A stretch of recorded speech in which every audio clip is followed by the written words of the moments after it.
Hello friends, આપનું સ્વાગત છે હેતસ કિચનમાં. આજથી ગૌરી વ્રત શરૂ થાય છે, તો આજે આપણે બનાવશું ગૌરી વ્રત સ્પેશિયલ ફરાળી થાળી.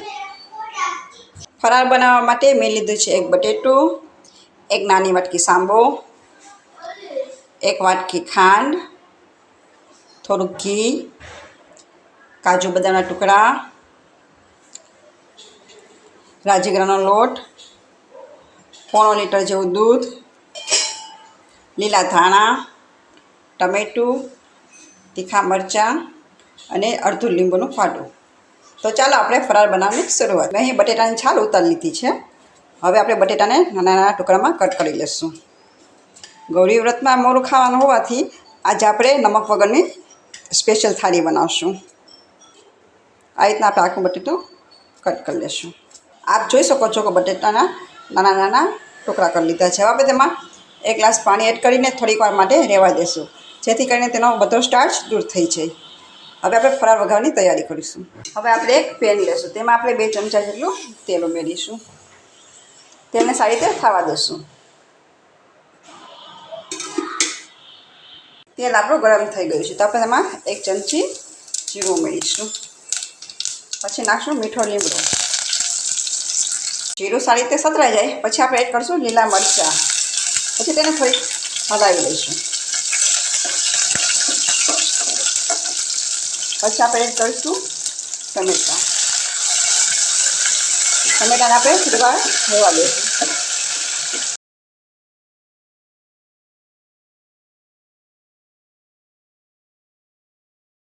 એક ચમચી હળદર.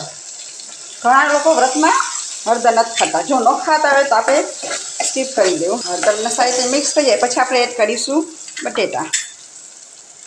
બટેટા નાખીને આપણે તેને સારી રીતે હલાવી લઈશું અને થોડી વાર માટે રહેવા દઈશું. 3 મિનિટ જેવું થઈ ગયું છે. હવે બટાટાને હલાવી દઈશું.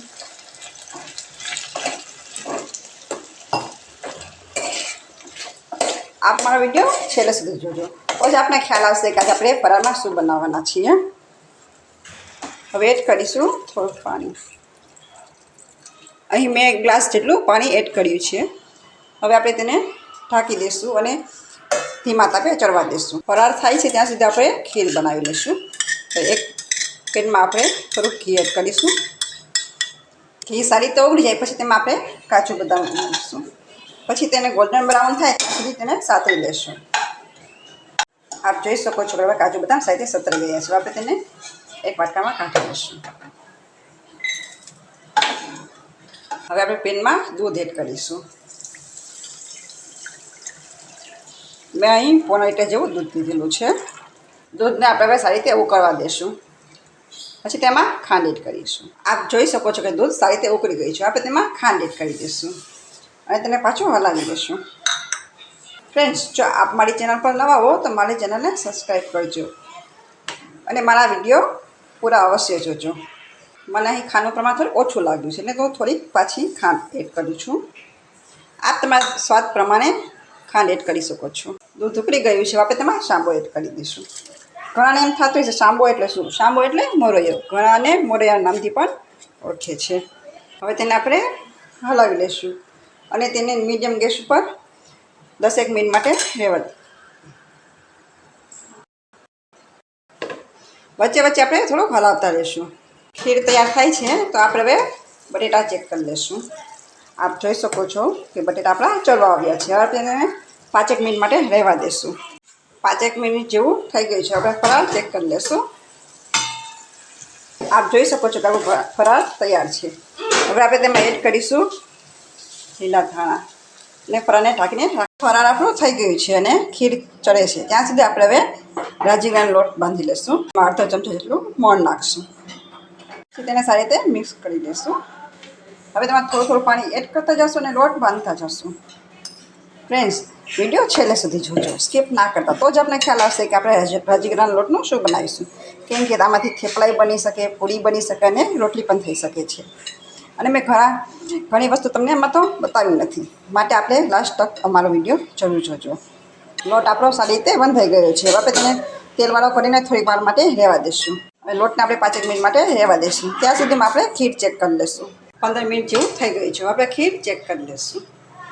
આપ જોઈ શકો છો ખીર સારી રીતે ઉકળી ગઈ છે. હવે તેને આપણે સારી રીતે હલાવી લઈશું. હવે આપણે તેમાં એક સિક્રેટ વસ્તુ એડ કરીશું. સિક્રેટ વસ્તુ છે આરા લોટ, જે મેં 1 ચમચી જેટલો લીધેલો છે, જેનાથી ખીર ખૂબ જ સ્વાદિષ્ટ અને ઘાટી થઈ જશે. લોટ નાખીને સતત તેને હલાવ્યા કરવું, જેથી તેમાં ગાંઠા ના પડી જાય. આપ જોઈ શકો છો ખીર કેટલી ઘાટી થઈ ગઈ છે. એમાં એડ કરશું એલચી અને જાયફળનો પાવડર. એલચી અને જાયફળનો પાવડર એડ કરવાથી તેના 3 મિનિટ જેવું થઈ ગયું છે. આપણે ખીર ચેક કરી લઈશું. આપ જોઈ શકો છો કે ખીર આપણી તૈયાર છે. હવે આપણે ગેસની ફ્લેમ બંધ કરી દઈશું. તેલ ગરમ થઈ ગયું છે તો આપણે પહેલાં શિંગદાણા તળી લઈશું. પછી આપણે પૂરી તળીશું. તે જોઈ શકો છો કે શિંગદાણા તળાઈ ગયા છે. હવે આપણે તેને એક વાટકામાં આપણે લોટ ચેક કરી લઈશું. લોટ આપણો થઈ ગયો છે. હવે તેને થોડો મસળી લઈશું. લોટ લઈને તેને આપણે નાનો લો વાળી લઈશું. પછી તેને વેલણની મદદથી વણી લઈશું.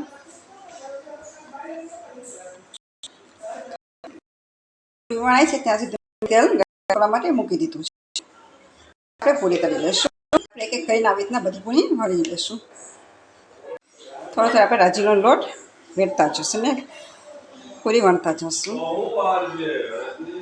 એલચી પાવડર એડ કરવાથી ખીરનો સ્વાદ ખૂબ સરસ આવે છે અને ખીર ખૂબ સ્વાદિષ્ટ બને છે. થોડી વાર માટે રહેવા દઈશું. પછી આપણે તેમાં એડ કરીશું કાજુ બદામ. હવે તેને પણ સારી રીતે હલાવી લઈશું અને 3 મિનિટ માટે રહેવા દઈશું. તેલ ગરમ છે. સરસ પૂરીને દરા જેવી થઈ ગઈ છે. તો આપણી થાળી હવે તૈયાર છે. બટેટાનું ફરાળ, સાંબારની ખીર, તળેલા શિંગદાણા, રાજગરાની પૂરી, ખાટાશ માટે લીંબુ અને માથેથી આપણે બદામની કતરણ ઉમેરીશું. આપણે મરીનો ભૂકો એડ કરીશું અને થોડોક ફરાળમાં. આપ જોઈ શકો છો કે ફરાળ કેવું સરસ બન્યું છે. એકવાર આપ ઘરે અવશ્ય ટ્રાય કરજો. આપને જો મારી રેસીપી પસંદ આવી હોય તો એક લાઇક કરજો, શેર કરજો અને મારી ચેનલને સબસ્ક્રાઈબ કરજો અને બેલ આઇકન દબાવવાનું ના ભૂલતા.